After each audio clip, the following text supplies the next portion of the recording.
Hi guys, and welcome to another video with me, Shira Star Hobby. I wanted to kind of do an overview of Trafari and his story because I seem to have some new followers and subscribers who may not know who Trafari is. I keep mentioning him in my other doll unboxings because the dolls that are incoming are part of Trafari's story, but like I said, they don't know who Trafari is if they haven't gone back far enough in my videos to see part one of his story. So I kind of wanted to just do like a generalization of his story so that I can also reveal my Tuppance and my Abrielle in this video, and then you guys can see the three of them together. So this is Trafari. He is a Mimo Marina Oscar #4 head, and he is on the third body version, like the third version of this body that she has sculpted. This body I feel like is her last version because she is looking forward to sculpting a new 1/6 scale boy body. So I think that this body is like it for all of the Oscars that are out there, but more on that later. He was painted by Marina herself, and I designed his entire outfit. I hand sewed it. I painted his hands as well because they were not blushed or anything. If you go back through and scroll through my videos and see more, like I have other videos about Trafari, you will understand the markings on his hands and what they represent. He's got some markings that he was born with on his body as well. I made his wig. I added some golden touches to him all over. He is a fawn archer, and I based that on a series that I watched on Netflix called Cursed, where the human realm had a lot of fae clans, which were like part human, part animal, and the fawn archers were one of those clans. And when he was painted, the artist said, "Oh, he reminds me of like a fairy creature, you know, like a fantasy, maybe like a deer." And that's kind of how he became who he became. His name comes from this charm that I found in my stuff when I was making him, and I was like, oh, Trafari, that sounds cool. So that's his nickname because his real name is Oscar Pantalus, and you know, he's a prince. He has a sister. His parents were killed. If you go back, like I said, and listen to his story, you will understand why they were killed. But he is one of my most treasured dolls, and now even more so because the artist has discontinued him. At least she discontinued the Oscar molds. There are 5 different Oscar molds. Like I said, he's #4, and I just adore him. I adore the creativity that he sparked in me because I have never written a story for my dolls before, ever, in all my years of collecting. And I've been collecting BJD since 2014, and I never got inspired to write them a story of any kind. But Oscar Trafari is like he started this whole thing.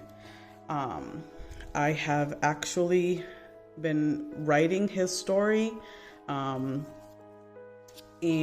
I've been typing it out and printing it, and then I've also been illustrating simple pictures to go with it. I show all of this, at least the part that I've already written. I've shown all of this in the first storyline, the first story video that I made. So I do suggest that you go back and watch that, because there's more, there's a lot more to his story. So that's Trifari. Next, I'm going to reveal Tuppance, who is my nature goddess. So if you'll just hang on 1 second for me. Well, here is Tuppance. If you have seen her unboxing video, you'll realize that she has changed a lot. I made her wig, I made her outfit, I added gold freckles to her face, I added gold tips to her ears and gold freckles behind her ears.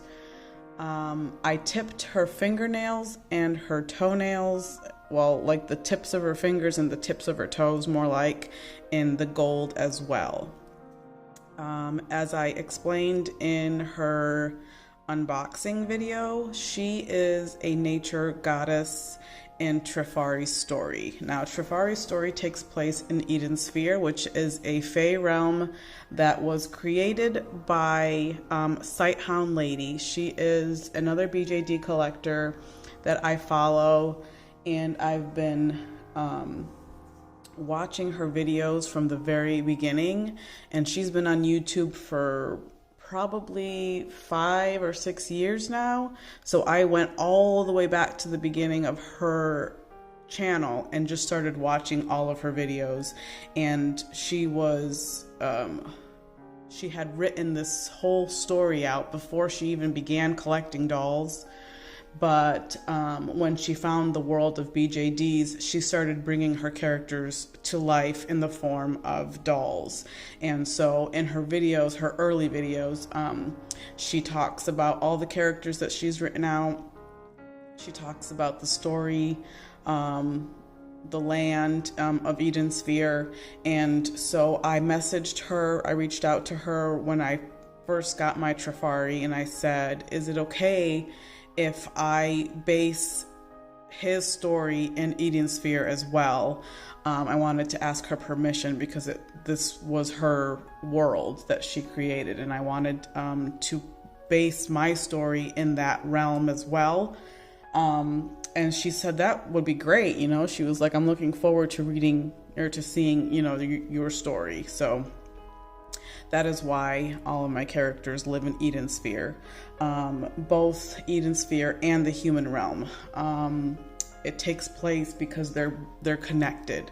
Trifari was born in the human realm, but because of things that happened, he ended up in Eden Sphere for his safety. So Tuppance is a nature goddess. She was born from Eden Sphere. Eden Sphere is magic in itself. It's the magic fae realm. So, anything is possible. So, one day she appeared, and she doesn't age. She always looks young like this, so that she reflects the innocence of a young child. But of course, she's probably, eons old, or, she could be just seconds old. It's just kind of like magic,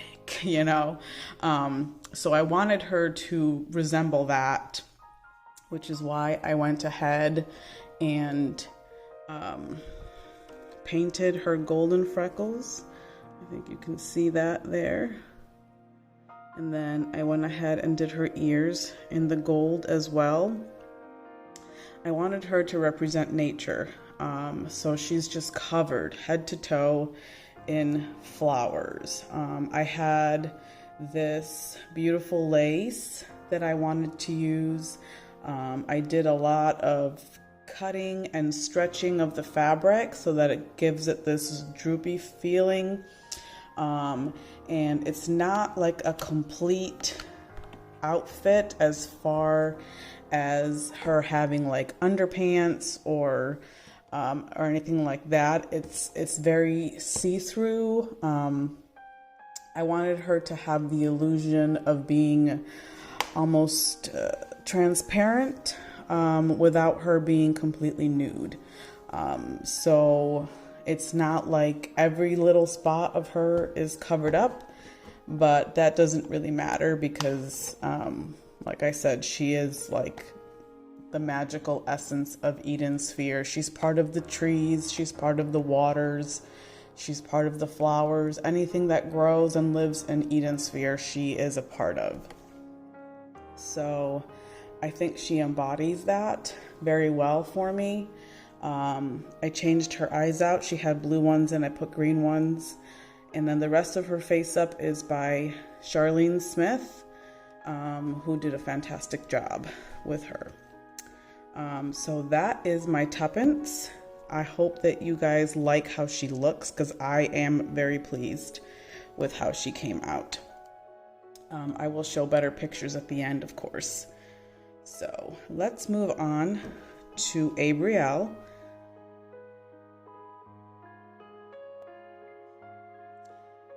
And Abrielle has arrived.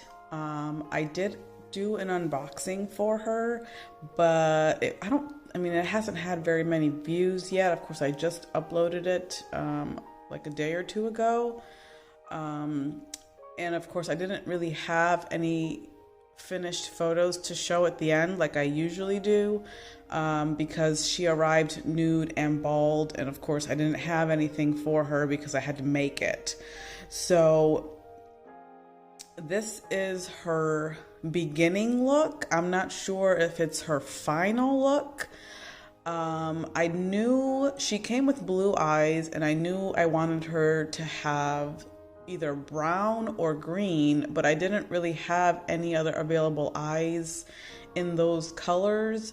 The eyes that she's wearing are like a glass stick, which is kind of like, they look like glass, but they're made of plastic.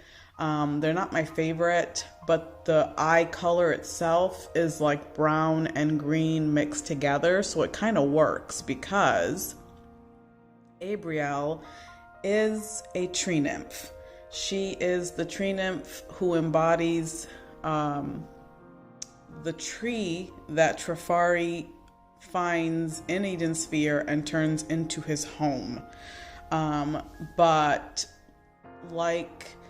unlike most tree nymphs, she's not connected to just one sole tree.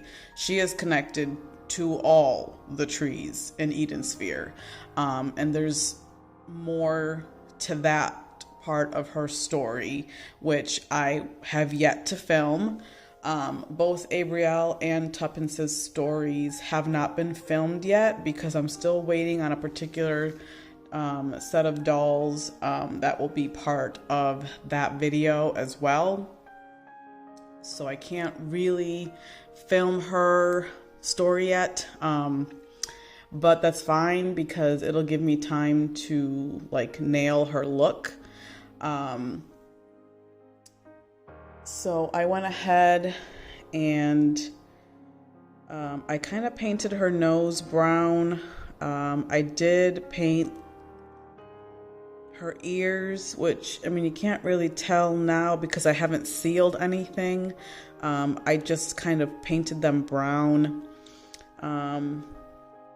I did add some freckling there. She's got freckles too all along her back. And like I said, nothing's sealed. Now she's in the tan resin, which at first I was kind of hesitant about. I wasn't sure if I liked it, but being that she is basically a tree, it works. Her darker skin resembles that of maybe bark. Her her hair as well is like a nice dark chocolatey brown, which I really like the color on her. I did a very simple style. I did some braids in there. I added some bead. Oops, you can't even see. There's her hair. So I added some braids in there. I did some beading. I want to do some more, and I might end up just taking out the beads in general because I kind of would like to find some miniature maple leaves and kind of glue them behind her ear so that it looks like she's still part tree, you know, with like leaves.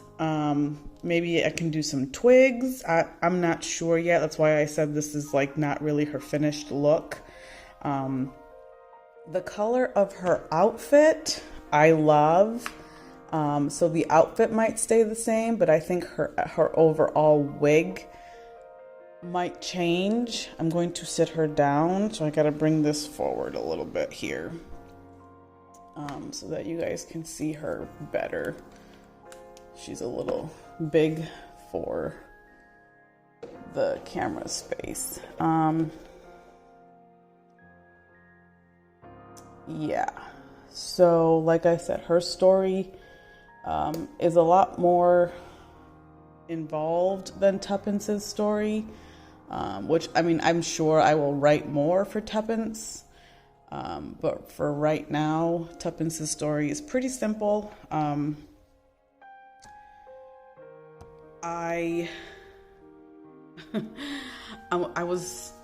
I'm kind of hoping to get another Abrielle in the fair skin, but of course her character is going to be completely different.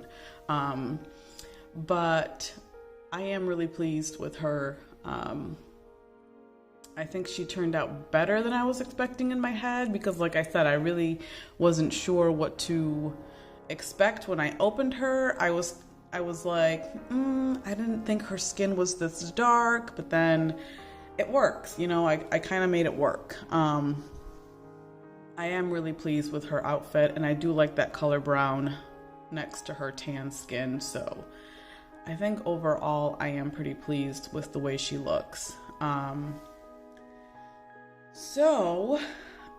also wanted to talk about the room.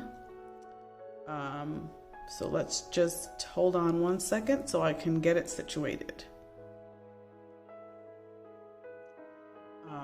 If you've been a longtime subscriber of mine, you would have seen this room before in a different state. I made this diorama and it was a plant life room. I had a plant stand that was pretty much the height of the room, and I had plants on it everywhere. So it was just like a bunch of shelves in different sizes and different heights and lengths and widths, and it was just covered in plants. I took that apart because I was planning on using all the little plants in my treehouse, which is still the plan. I still, plan on doing that. But I had put so much work into this room as far as, all the brickwork and the laying of the hardwood floor. And I still wanted to use it as a backdrop for photos because I was kind of like, not upset, but I could feel that my photos were lacking something. And I think it's because I haven't been using any dioramas as of late. Because the whole point for me working on my treehouse was that I was basically going to stop working on dioramas like this because they just take up too much space in my doll room. But I decided to give this room another makeover. And I added, this used to be a bed. There was a mattress on here with sheets and pillows and things like that. I took that off and I made some rocks and I added some moss. And then I made a pathway here, which you probably can't see all that well. There. I made this pathway of stones. And then everything else can be removed. So the shelf, the shelf of books and plants, this with all of those. I did bring down my little Celia Ann Harris fairy. She's been traveling throughout my doll room. She lands in different spots and sleeps ever so soundly wherever I put her. My little snail guy back there.